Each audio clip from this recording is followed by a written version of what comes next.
Nous avons reconverti nos 2 exploitations en agriculture biologique en 1998, après avoir pratiqué en agriculture chimique pendant 25 ans à la suite de nos parents. Trop tard. En 2020, je découvre ma leucémie lymphoïde chronique, reconnue maladie professionnelle liée aux pesticides en 2023. En 2022, Laurent découvre son cancer de la prostate, puis un cancer du pancréas en 2025. Nous ne sommes pas les seules victimes.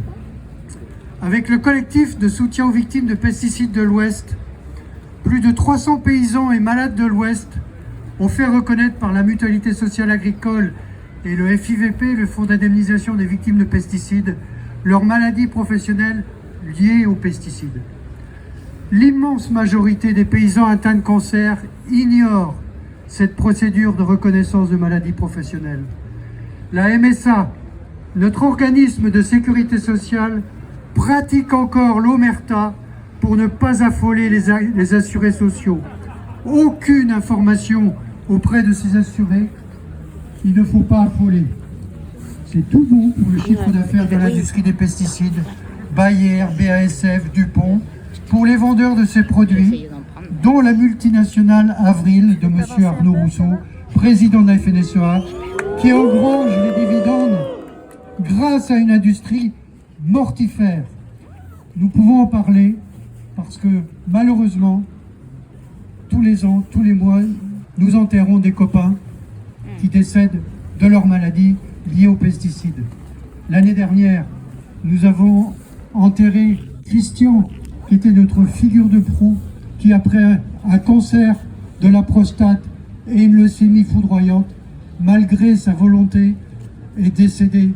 Et ça, c'est insupportable, insupportable. La FNSEA, c'est un criminel. Dans ma petite commune, essentiellement agricole du sud de l'Ille-et-Vilaine, j'ai enterré plein de collègues aussi atteints de cancer.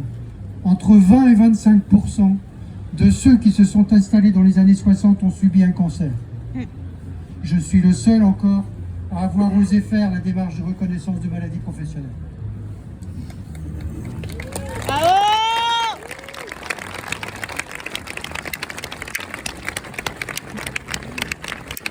Mais les choses changent. Depuis 2016, nous sommes 753 personnes à avoir adhéré au collectif de soutien aux victimes de pesticides de l'Ouest. 30% de plus entre 2024 et 2025. Nous aidons de plus en plus de malades ou leurs familles à constituer des dossiers de reconnaissance de maladies professionnelles.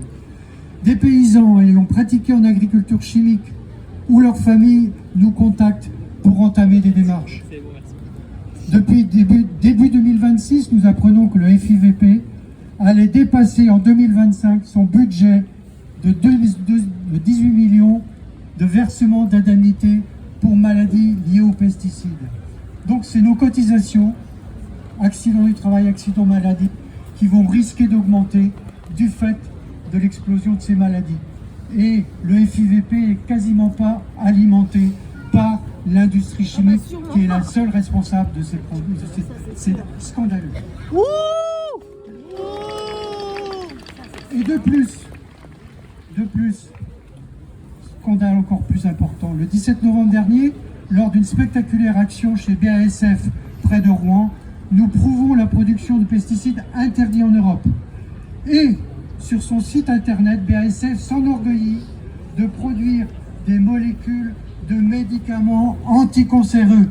Bouclé, salaud, vous êtes dénués de toute moralité.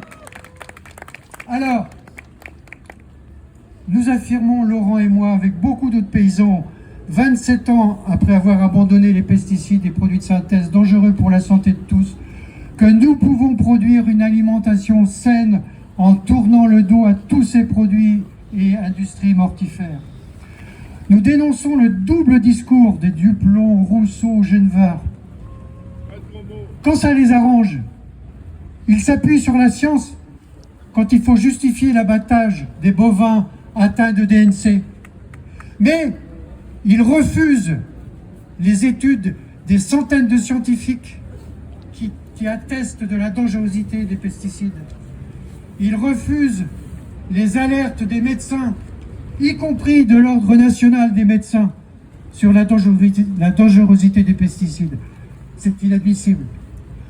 Et nous soutenons, au collectif, nos élus qui, comme dans notre bassin de Vilaine et contre l'avis de la FNSEA, veulent interdire seulement les herbicides sur maïs, seulement dans les zones de captage, pour commencer à préserver la qualité de la ressource en eau. Même ça, c'est pas possible et ils ne supportent pas. Donc on exige une réforme agraire pour aller vers l'agroécologie, l'agriculture biologique, seule capable d'assurer le respect de la santé de nous tous et de notre planète. Et aujourd'hui, messieurs Dupont, Rousseau, Genevard, ça suffit.